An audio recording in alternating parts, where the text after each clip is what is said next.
super happy that they welcomed us with open arms, and we're very happy to play in front of them, and hopefully we gave them a good show.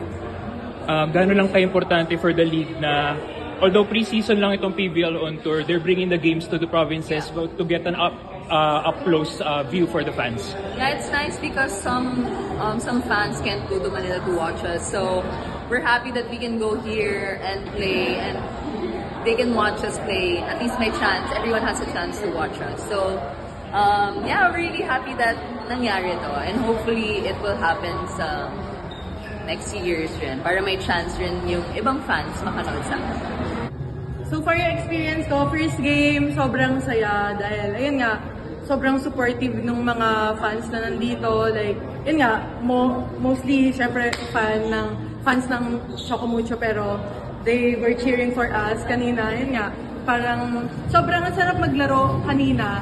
Dahil nga, yun, pag makapuntos talaga yung Chocomucho, like, yung crowd talaga, ang dami. Pero yun nga, nakapagpalakas din ng kumpiyansa sa amin na parang makapag-focus din talaga kami sa game.